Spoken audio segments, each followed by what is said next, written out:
CBDC, also known as a central bank digital currency, is money that's created and issued directly by central banks. Now, this can be done in two ways, either through a wholesale model where commercial banks distribute and manage the currency for retail users, or it could be done directly by the central bank itself, basically handling both the issuance and management at a retail level. So a CBDC isn't real money, if you really think about it.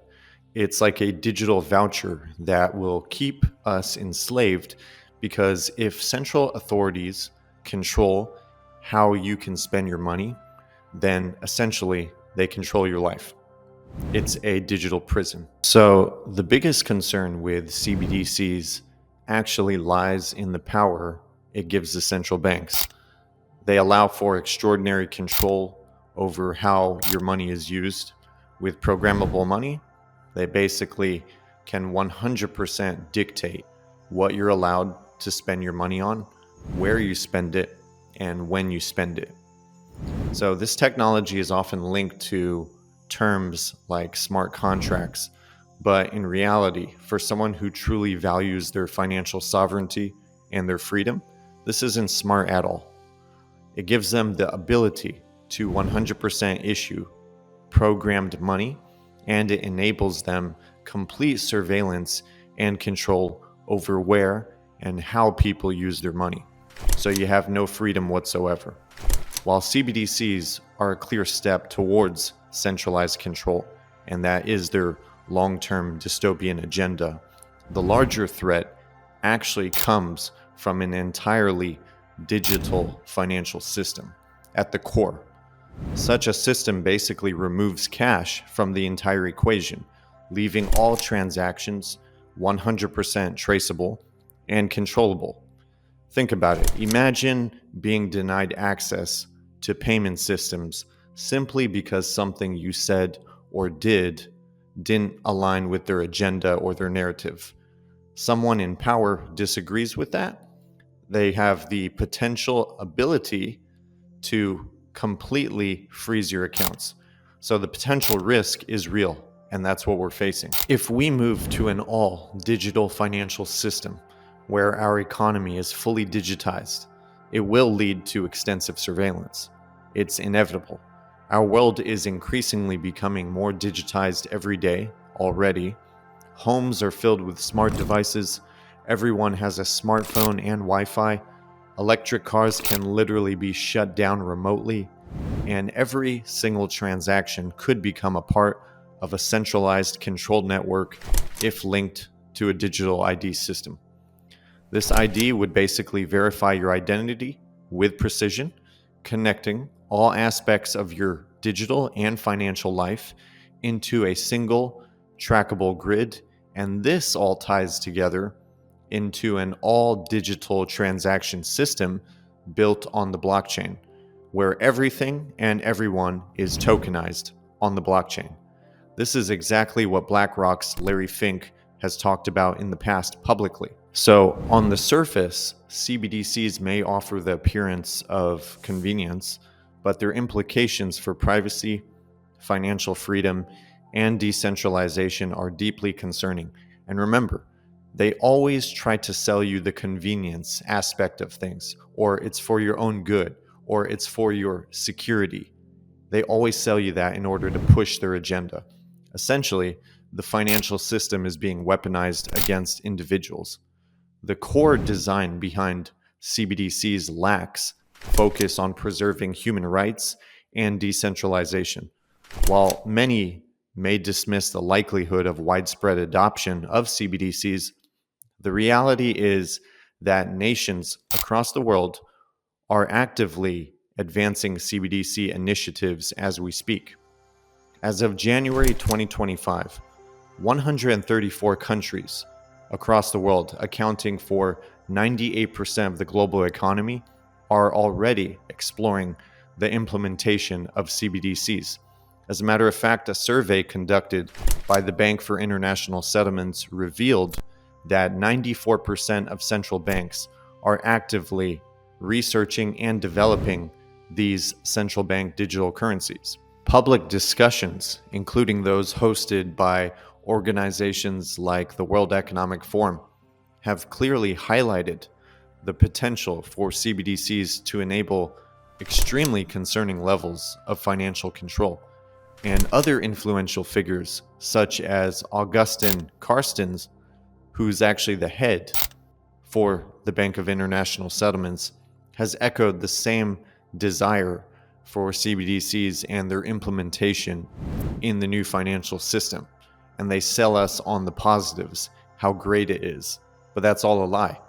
For instance, it's even been suggested at the World Economic Forum from individuals that CBDCs could include features such as expiration dates on funds or even restrictions on how money can be spent, depending on what authorities deem appropriate.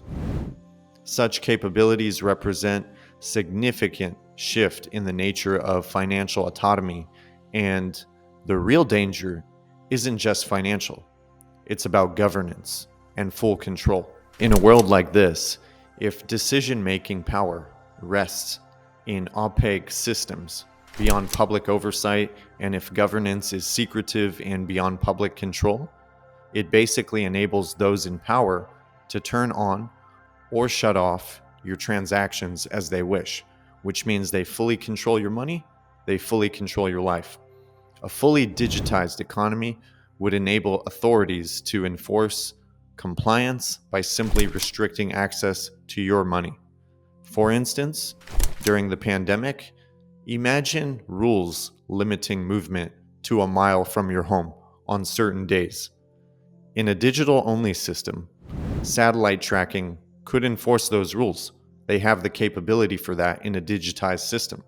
And if you don't comply, your money could be frozen, like they did in Canada with the truckers.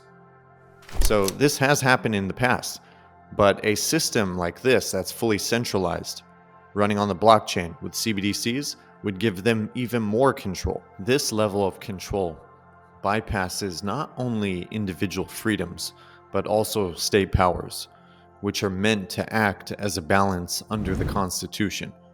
So how could a CBDC adoption actually manifest in the real world? There are two likelihoods. Rather than imposing a CBDC outright, it's likely that a gradual shift will continue and be encouraged, as we're currently seeing.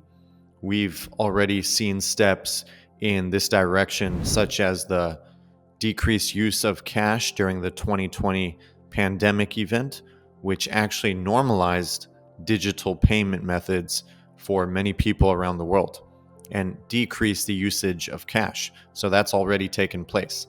It was an event that accelerated the process along with multiple other agendas. And authorities and financial institutions will continue to promote environments that favor digital transactions while discouraging cash usage. Alternatively, the second way this could likely accelerate is through a strategically engineered crisis that would create an urgent demand for CBDCs and central banks to step in and save the day, presenting them with a solution, a practical and necessary solution in the eyes of the public. This essentially would allow them to speed up their entire agenda and their process.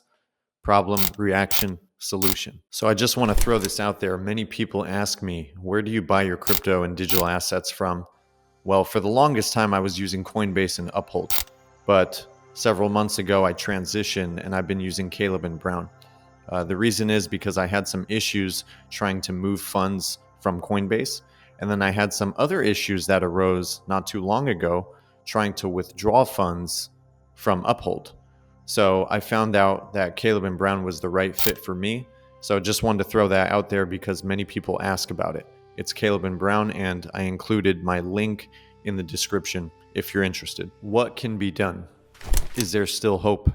And the answer is yes. There is hope and action can be taken as the world's path becomes clearer. And if this distorted vision turns into reality, it's more important than ever for us to have more choices in life. So the first step is to disengage from systems that threaten your financial liberty. If a system isn't serving your interest or serving you well, you and your family should choose not to participate in its erosion of your freedoms. So, to resist the shift and this dystopian world that they are trying to create, it's extremely critical for us to preserve the use of cash and traditional payment systems that actually give us some financial sovereignty and privacy. Supporting businesses and institutions that prioritize these methods really ensures their continued viability and is much better for humanity in the long run. So, by actively choosing alternatives instead of centralized digital systems, individuals can help safeguard and really protect our privacy, autonomy, and the principles of financial independence and financial sovereignty. So use cash when possible, encourage local businesses to accept it, and support banks that promote its use. These small actions can actually help preserve personal and financial freedoms in a rapidly digitizing world because, unfortunately, there's no other way around this.